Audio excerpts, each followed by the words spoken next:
√13 के अंदर √13 फिर इसके अंदर √13 का मान ज्ञात कीजिए। इस टाइप से अगर क्वेश्चन हो तो आप किस प्रकार करेंगे। इसको करने के लिए पहले हम यहाँ पर इसको डिटेल में बताएंगे कि कैसे करते हैं, और फिर उसके बाद शॉर्ट ट्रिक से बताएंगे कि अगर इसके यहाँ पर तो 3 ही पद दिए गए हैं, अगर यहाँ पर इनफाइनाइट पद n पद दिए गए हों तो आप उसका वैल्यू कैसे निकाल सकते हैं। तो हम इसको पहले डिटेल में बताते हैं, उसके बाद शॉर्ट ट्रिक बताएंगे। जैसे √13 है तो √13 यानी कि इसकी रूट की हमें यहाँ पर पावर घात नहीं दी गई है, तो इसका मतलब है कि इसकी घात 2 है। स्क्वायर रूट का मतलब यही होता है कि उसकी पावर 2 है, 1/2। तो 13 को हम लिख सकते हैं यहाँ पर 13 की घात 1/2।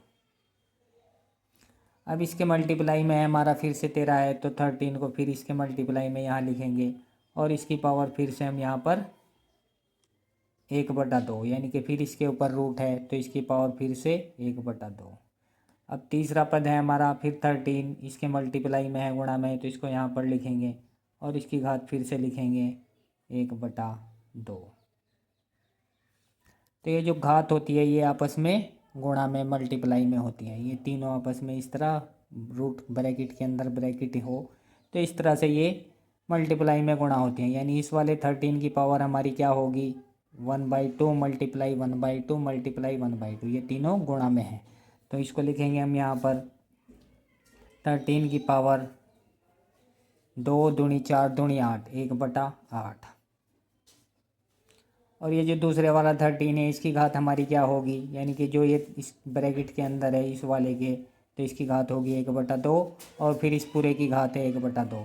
तो 1/2 और 1/2 की जब गुणा करेंगे ये आएगा 1/4। तो इस वाले की हो गई हमारी 1/4। अब तीसरा जो बचा है इसकी घात हमारी सिर्फ जो बाहर बड़ा ब्रैकेट है ये है, बाकी और इसकी घात नहीं है, तो ये इसकी पावर है हमारी 1/2 और इंटू 13 की पावर 1/2। अब ये तीनों आपस में क्या है मल्टीप्लाई में है, गुणा में है, और जब मल्टीप्लाई में गुणा में होते हैं ये और ये बेस सेम है, हमारा आधार सेम है, तो घात जुड़ जाती है।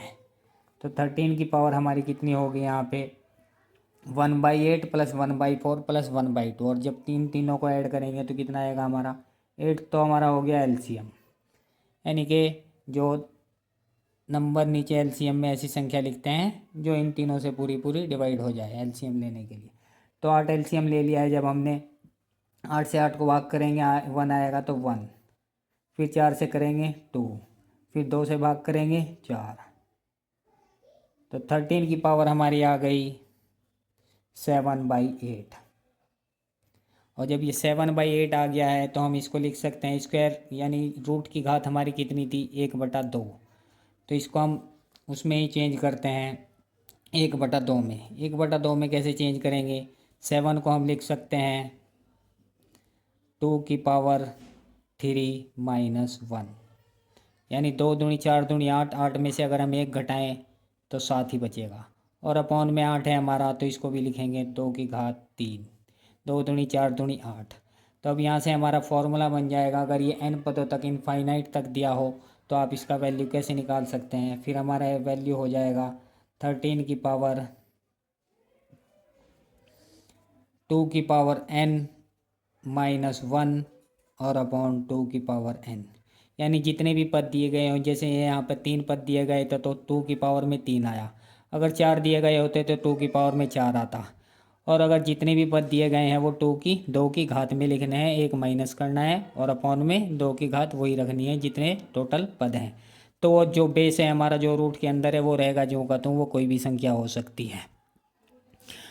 अगर 10 पदों तक दिया है तो यहाँ पे 2 की घात 10 आएगा, और -1 और अपॉन 2 की घात 10, फिर इसका वैल्यू निकाल देंगे। 2 की घात 10 में से 1 घटाएंगे, और 2 की घात 10 में से 1 घटाएंगे तो आएगा हमारा ये इसका, जैसे 13 का निकालना है या कोई भी अलग नंबर हो तो उसकी 13 की इतनी बार हमको वो करनी पड़ेगी मल्टीप्लाई। अगर 2 दिया है यहाँ पे 13 की जगह अगर यहाँ पे 2 होता तो 2 की घात 10 हमारा 1024 के लगभग आता, और 1024 में से फिर 1 घटाते फिर हमारा हो जाता है 1023, और अपॉन में हो जाता हमारा 1024, 2 की घात 10। यहाँ पे 13 बड़ा वैल्यू है, लेकिन इसका अगर निकालना पड़े तो 13 को 10 बार गुणा में लिखना पड़ेगा। तो शुक्रिया दोस्तों, मिलते हैं नेक्स्ट वीडियो में। वीडियो अगर अच्छा लगे तो वीडियो को लाइक कमेंट शेयर ज़रूर करना है।